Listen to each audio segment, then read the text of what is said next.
Hello, my name is Peter Parfitt. Welcome to New Brit Workshop. I've had quite a few people ask me which of the Festool routers they should buy.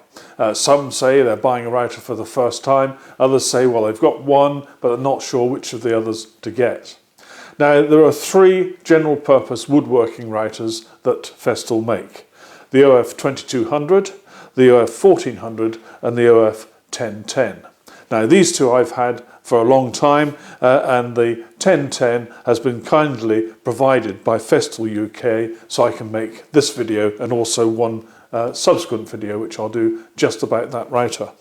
Now, I'm not making this video to try and persuade you to go out and buy a Festool router, far from it. I'm making this video because you've already committed to buying a Festool router and you need some advice, and that's what I'm going to give you now.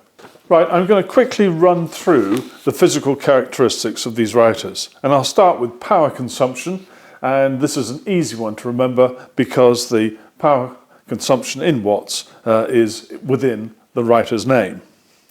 Then we have the range of the speed, the collet diameter that the routers can take, the depth adjustment range, the fine height adjustment range, the maximum cutter diameter, whether it should be using the 27 or 36 millimeter hose, and then, quite important for a router, the weight.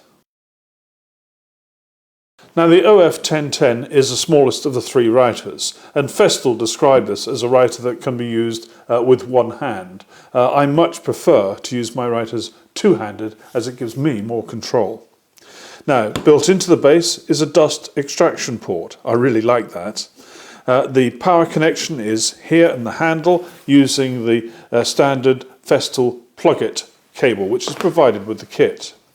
Depth adjustment can be set on the fine side to within 0.1 of a millimeter. And when you've set the depth, you can lock it off by turning this handle here. Now, cutter changes are straightforward. There's a nut on the collet there. You insert the cutter into the collet, and then there's a shaft locking knob here, which you press in, and it engages a small spigot which goes into the shaft, and then you can tighten the collet up. And the hose port takes the 27 millimeter hose. You have to bend it very slightly to get it to fit, but once it's on, it will stay on quite comfortably, like so. Now, with the OF 1400, we're taking a big leap forward in router capability. Now, this router has the full range of collet sizes, all the way from 1/2 inch down to 6 millimeters. It has the same plug-it connector in the handle as we saw with the OF 1010. And again, it's got the same type of mechanism for clamping the depth in the right place. Similarly, the fine adjustment here is to within 0.1 of a millimeter. And this time, dust extraction is via this plastic add-on piece which can be removed, which makes cutter changing just a little bit easier. Now, cutter changes on the OF 1400 and indeed the 2200 are made very much simpler because of this ratcheting lock here. And it means that you insert your cutter into the collet, and then there's a little indication on this rocker here to tell you whether you're going inwards or outwards with the bit. We're going inwards, in other words, we're putting a bit in. So I press it on that side, and then it's just a simple matter of tightening this. And you hear that ratcheting effect? You don't have to keep taking the spanner off, and that makes the whole process really simple. Now, with the OF 1400, the maximum diameter cutter is 63 millimeters, which means that I can't use any of my panel raising cutters in this router. But I can use every other cutter I've got. All of these fairly heavy cutters, I can use them with absolutely no problem at all. Now, the OF 2200 is the king of routers. It is so powerful, yet so gentle. and if you've seen my video about this writer, you'll know that it's one of what I consider to be the marvels of engineering which Festool have produced. Now, the OF2200 will handle absolutely any cutter that you wish to place in it. Now, some cutters I would not recommend that you use freehand, like these panel raising cutters. You really ought to be using these in a writer table, but it will take anything. Now, the OF2200 has the power switch built into the handle here, and also the column locking built into this handle here. So you can do everything you need to do while still holding the writer firmly. It's got the same 0.1mm height adjustment concept that the other writers share.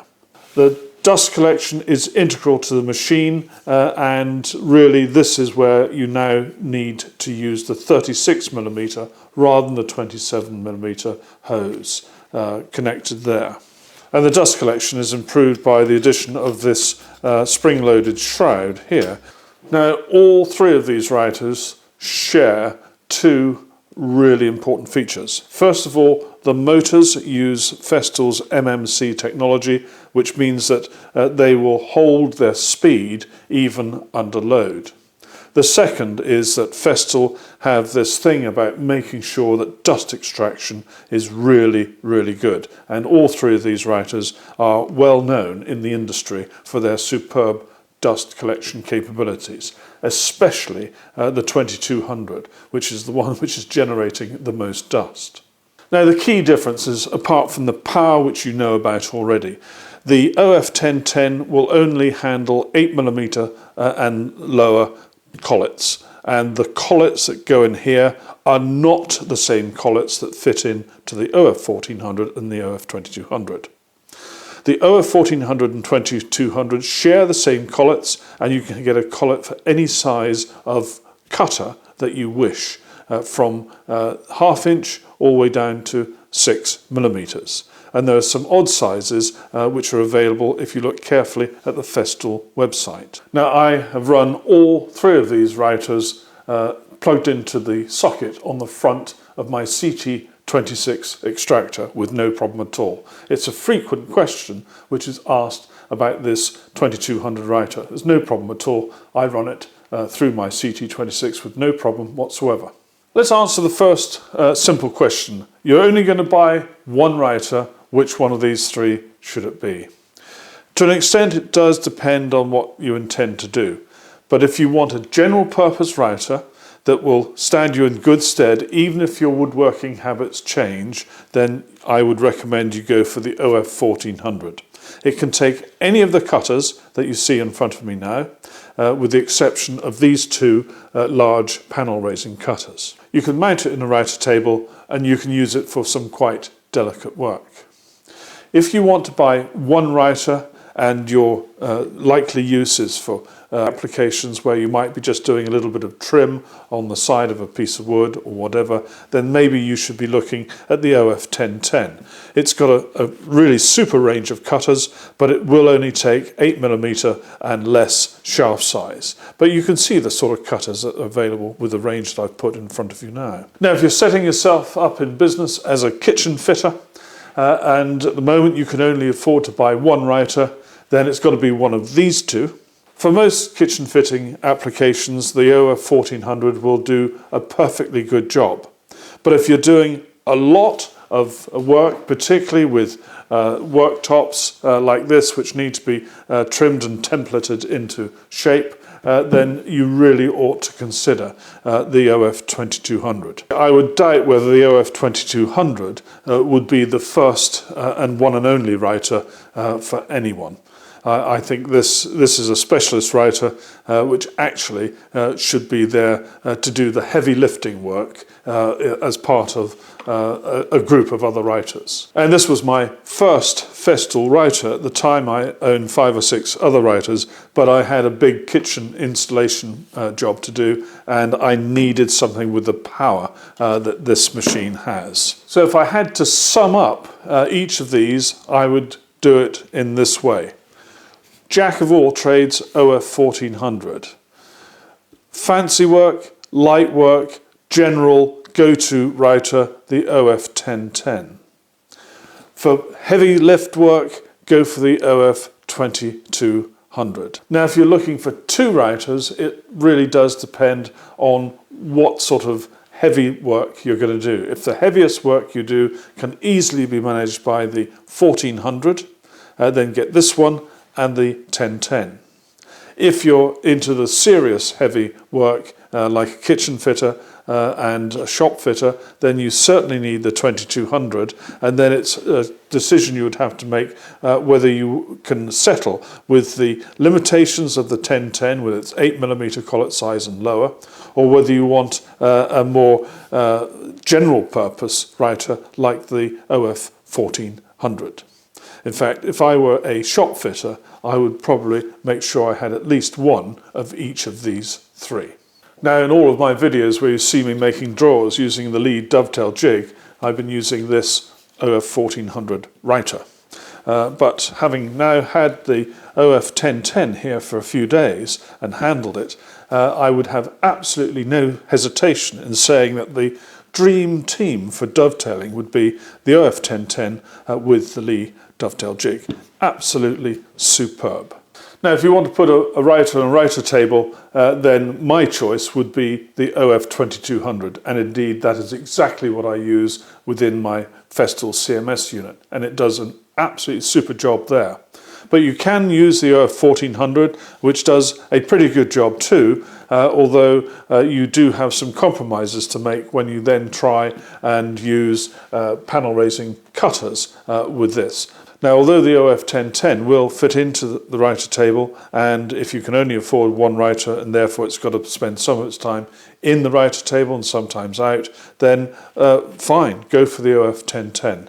But if you can afford to leave a writer in a writer table, then you need one of these two. Now, if you're doing template work, and I've got a couple of hinge cutting templates here, then you probably will need either the OF 1400 or the OF 1010. You can use the 2200, but for this size of template, really that's just getting a bit too big. For trammel work, I have, and this is the trammel I've used with the OF 2200. I have done it with that machine quite a few times, particularly useful if you're trying to do a curve in kitchen worktop.